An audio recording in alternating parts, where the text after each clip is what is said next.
Ya, selamat siang anak-anak yang ada di rumah.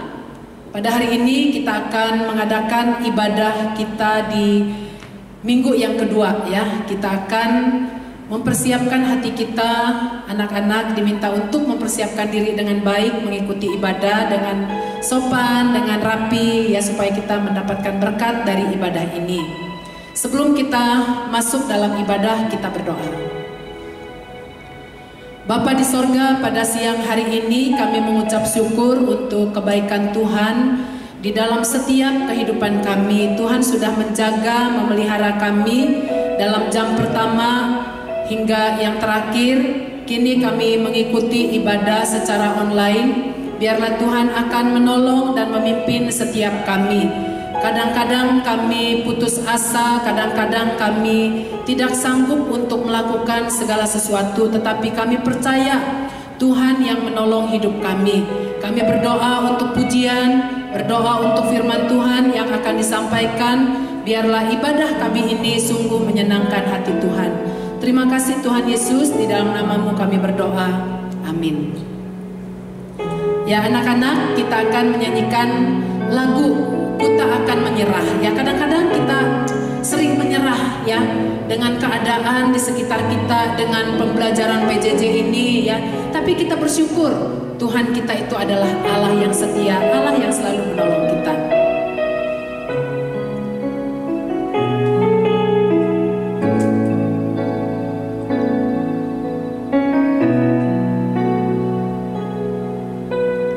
Dalam segala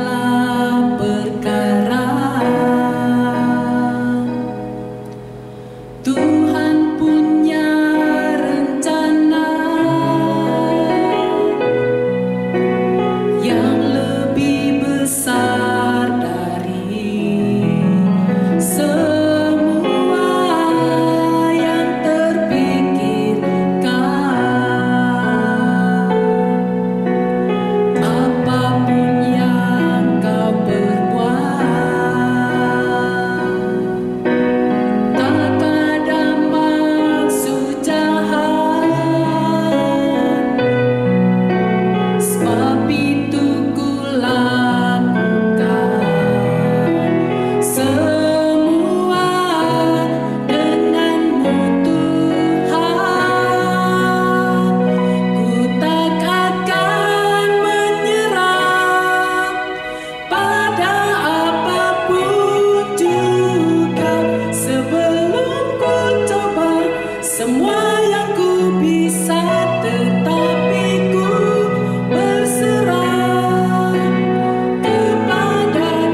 Ya, hari ini firman Tuhan akan disampaikan oleh Kepala Sekolah kita, Bapak Andreas William.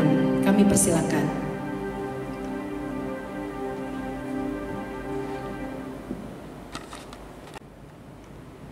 Oke, selamat siang anak-anakku sekalian.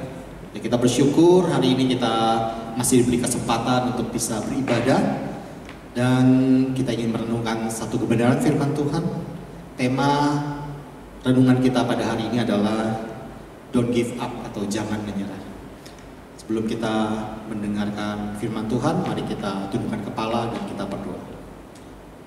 Bapa di dalam surga, terima kasih Tuhan untuk siang hari ini, karena kami masih diberi kesempatan untuk bisa merenungkan sebagian daripada firman-Mu. Sekali lagi Tuhan, buka hati kami, buka pikiran kami, sehingga apa yang kami boleh renungkan, apa yang boleh kami dengarkan, sungguh firman Tuhan ini boleh mewarnai kehidupan kami dan boleh memberikan dorongan dalam kehidupan kami untuk menjadi pelaku firman, dan kami diberkati lewat firman Tuhan yang boleh kami dengar. Terima kasih sekali lagi Tuhan, kami berdoa untuk kami semua yang mendengar, yang merenungkan firman ini, berikan kami semangat untuk bisa menjadi anak-anak Tuhan yang bisa mewarnai di tengah dunia ini. Terima kasih Tuhan Yesus, dalam nama-Mu kami berdoa. Amin. Oke, firman Tuhan pagi ini diambil dari siang hari ini diambil dari Amsal 18 ayat 14. Saya minta anakku boleh mempersiapkan Alkitab. Kita akan baca dari Amsal 18 ayat 14. Firman Tuhan pagi ini berbunyi demikian. Orang yang bersemangat dapat menanggung penderitaannya, tetapi siapa akan memulihkan semangat yang patah?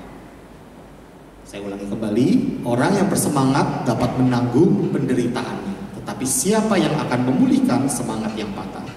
Kalau kita merenungkan firman Tuhan yang pagi ini sudah saya bacakan, dikatakan di sana, kalau kita memiliki semangat, maka kita dapat menanggung penderitaan, setiap masalah yang kita hadapi. Tetapi sebaliknya, bagi orang-orang yang semangatnya kemudian menjadi hilang, yang tidak memiliki semangat, akan setiap masalah yang dihadapi, akan setiap penderitaan atau persoalan yang dihadapi, pastinya akan menghadapi kendala, karena dia tidak memiliki dorongan untuk bisa mengatasi setiap permasalahan yang dihadapi. Kalau saya mendengar ada kata orang yang berbicara kepada saya, ya, ayo semangat atau jangan menyerah, ya, seperti tema renungan kita pagi ini, siang ini diberikan kepada kita apa yang kira-kira ya terpikir dalam kehidupan kita tentang kata tersebut.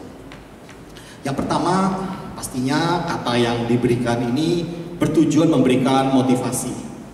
Ya, pastinya kita ingin didorong, diberikan semangat untuk melakukan sesuatu di dalam kehidupan kita.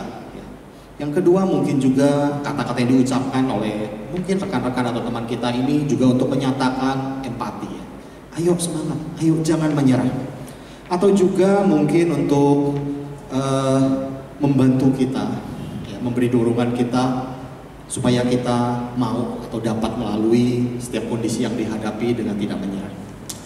Atau yang kedua juga mungkin kata-kata ini diucapkan juga untuk sebagai bentuk, ya, orang lain itu melihat memang kita sedang menghadapi kesulitan dan diharapkan kita bisa merasakan orang-orang sekeliling kita mendukung kondisi yang sedang kita hadapi. Pada kondisi saat ini, anak-anakku sekalian, adalah kondisi yang mungkin anak-anakku mengalami begitu banyak kejenuhan, ya. Setelah belajar kurang lebih mungkin 3 bulan di rumah dengan pembelajaran jarak jauh, ada banyak, ya, permasalahan yang dihadapi, ada banyak kejenuhan yang dihadapi, ada banyak kesulitan belajar yang dihadapi. Tapi kondisi ini bukan dialami oleh anak-anakku sekalian saja, ya. Kalau kita mungkin melihat sekeliling kita, ada begitu banyak permasalahan yang dihadapi pada saat ini.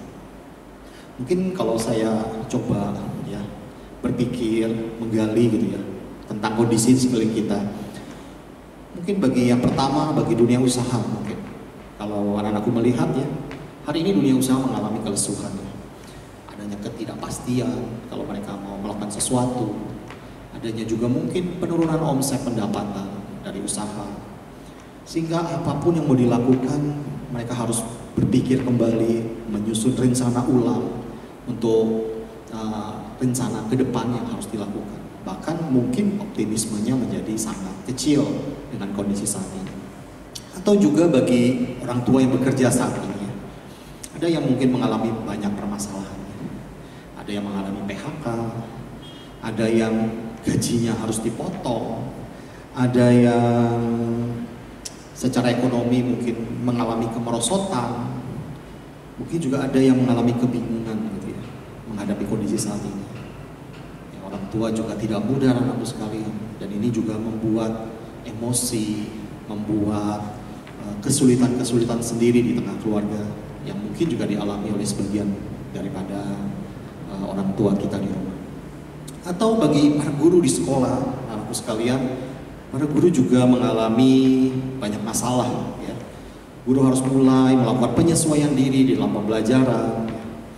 Harus mulai menyediakan waktu lebih banyak untuk bikin persiapan dalam saat mengajar, juga memberikan waktu untuk mengkoreksi, ya, materi-materi pembelajaran, dan masih banyak hal lain lagi. Misalnya harus mempersiapkan diri juga, harus belajar kembali, karena biasanya anak-anakku sekalian menghadapi guru belajar dengan tatap muka di kelas. Kali ini guru-guru harus menyediakan diri juga memahami teknologi yang ada. Atau bagi siswa sendiri, anak-anakku yang dialami saat ini, yang pastinya juga banyak yang terkendala, ya. Ada kendalanya, ada yang mungkin ada masalah jaringan di rumah, ya, ada masalah perangkat, ada masalah kuota, ada mungkin juga masalah yang berkaitan dengan materi yang diajarkan yang tidak dimengerti, adanya kebingungan-kebingungan pada saat mengoperasikan perangkat pembelajaran jarak jauh. Semuanya itu butuh penyesuaian. Tapi juga ada masalah-masalah yang berkaitan dengan diri kita gitu ya. Misalnya ada masalah kejenuhan karena kondisi hari ini kita belajar hanya melewati sebuah perangkat, biasanya kita bisa berinteraksi secara langsung. Juga ada misalnya masalah tentang kemalasan, karena biasanya pagi-pagi harus bangun ke sekolah dengan semangat karena mau bertemu dengan rekan-rekan yang lain, ya. Atau juga mungkin ada masalah dengan banyaknya tugas yang diberikan, dan masih banyak lagi, ya. Saya pikir bagi setiap siswa melewati masa COVID-19 ini bukan perkara yang mudah. Melihat semua hal ini, gitu ya, kalau kita renungkan firman Tuhan tadi, kata kuncinya adalah tetap bersemangat, ya. Jangan menyerah, karena kalau kita punya semangat, kita bisa menanggung segala penderitaan ataupun segala masalah yang dihadapi. Saya memberikan dua hal yang harus menjadi perenungan kita pada siang hari ini. Yang pertama adalah berkenaan dengan ada hal-hal yang kita alami itu berasal dari dalam diri kita, dan yang kedua ada hal-hal yang kita alami itu berasal dari luar diri kita. Kalau hal-hal yang kita alami itu berasal dari luar diri kita, biasanya ada banyak hal yang berasal dari luar diri kita itu yang kadang-kadang tidak bisa kita atasi, atau mungkin itu menjadi hal-hal yang di luar kendali kita.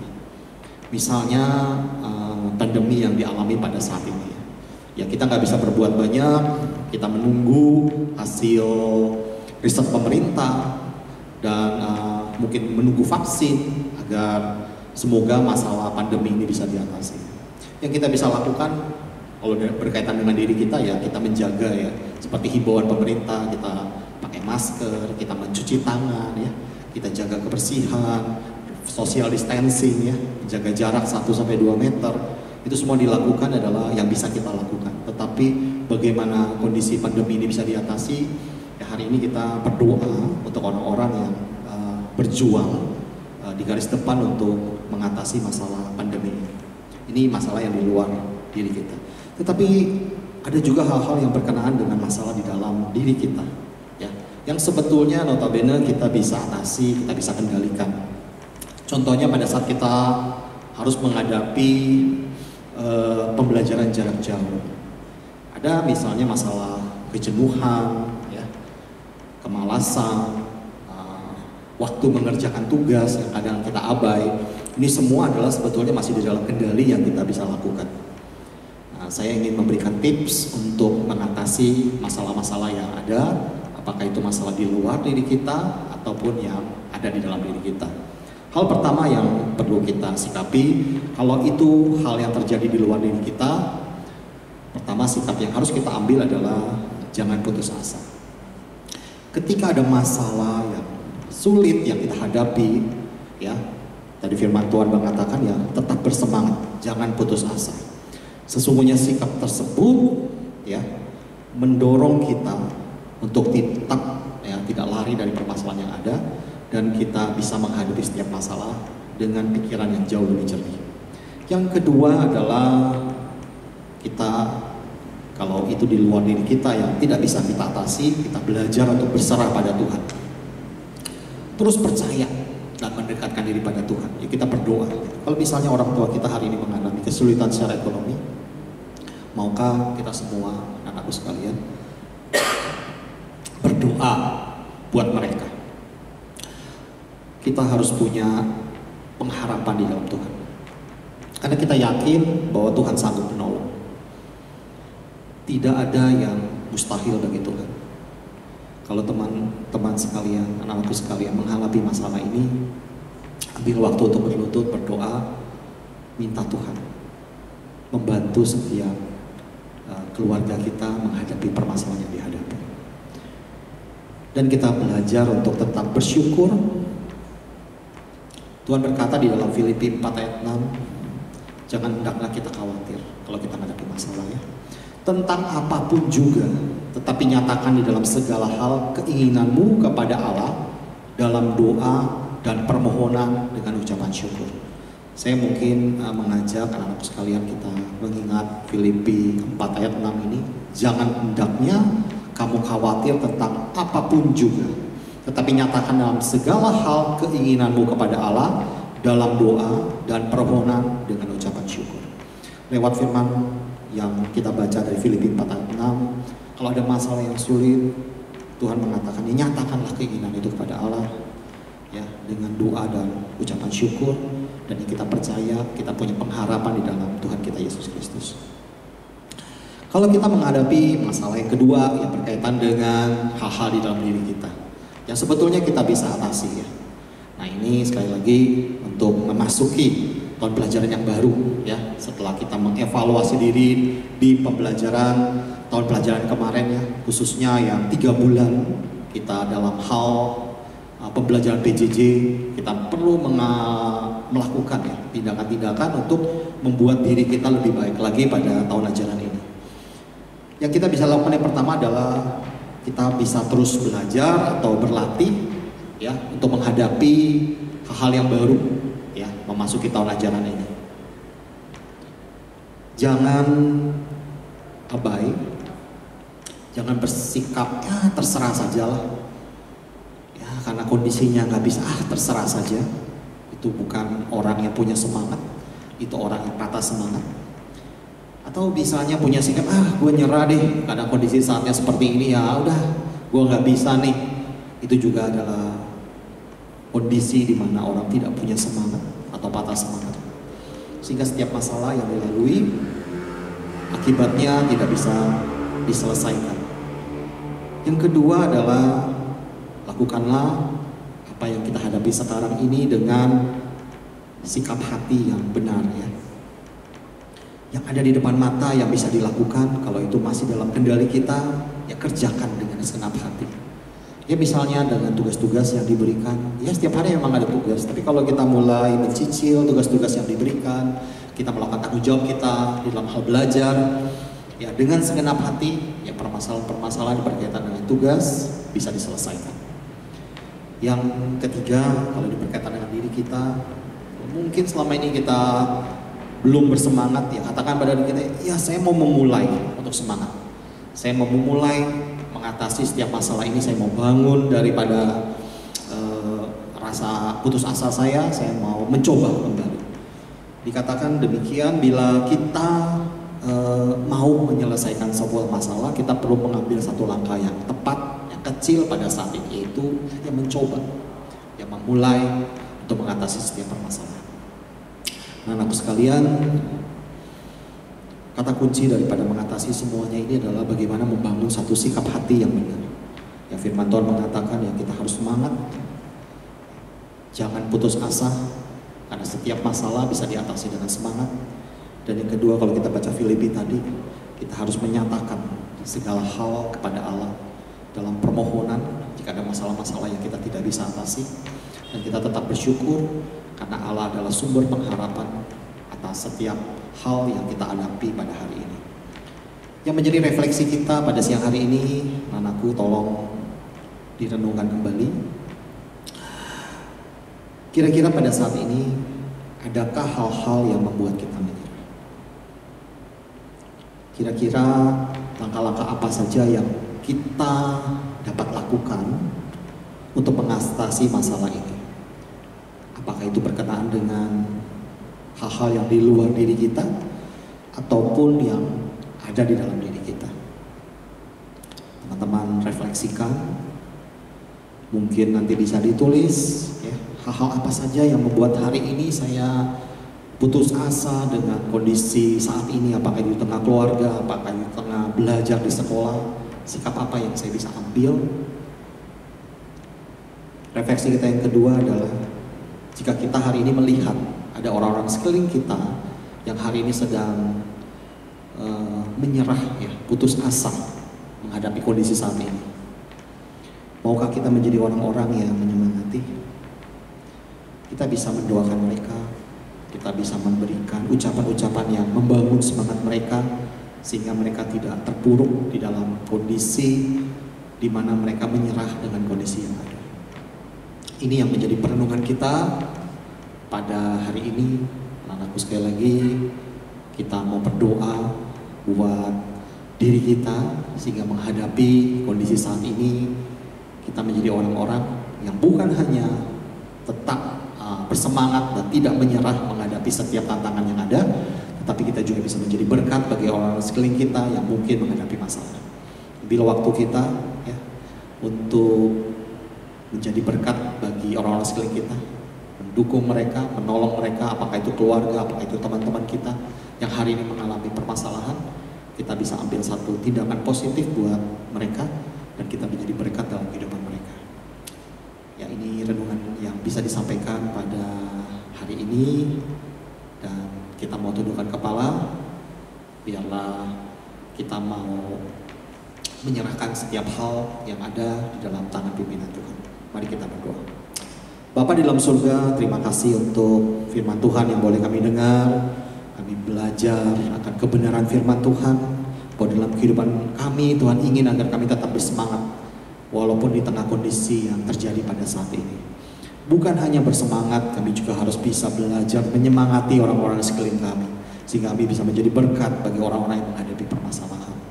Bukan hanya itu juga Tuhan, kami juga belajar untuk mendoakan kalau ada hal-hal yang mungkin tidak bisa diatasi secara manusia, tapi kami harus punya pengharapan di dalam Tuhan, karena Tuhan sanggup menyelesaikan setiap masalah yang mungkin tidak bisa kami atasi. Sekali lagi kami mau menyerahkan setiap keluarga, anak-anakku sekalian di dalam tangan Tuhan. Biarlah Tuhan yang memberkati setiap usaha, setiap pekerjaan, Tuhan mendatangkan hasil yang baik. Kalaupun ada kekhawatiran tentang penyakit, sakit penyakit, biarlah Tuhan yang boleh melindungi, jauhkan dari hal-hal penularan terjadi di tengah lingkungan keluarga kami. Kami juga berdoa bagi anak-anak yang belajar hari ini lewat kegiatan pembelajaran jarak jauh. Tuhan yang boleh menolong, memberikan kemampuan, dan terlebih lagi lewat kesempatan yang ada pada hari ini, ada banyak hal yang sebetulnya Tuhan bisa lakukan untuk kami belajar banyak hal lewat tatanan yang baru yang hari ini kami lakukan.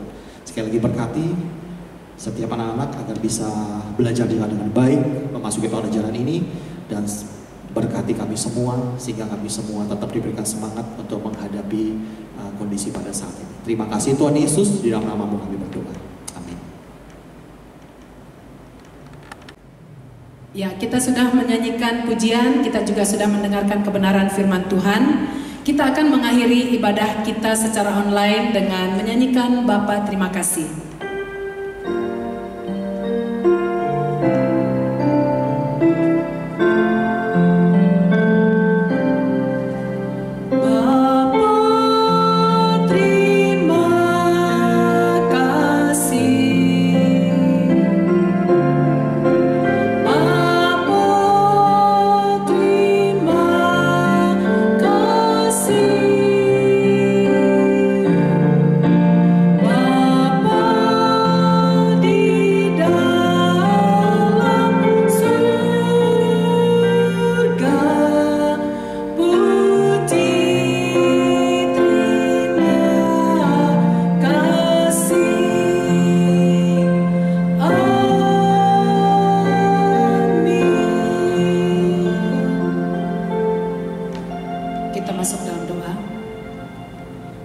kasih ya Tuhan, Engkau sudah memimpin kami dalam ibadah kami secara online.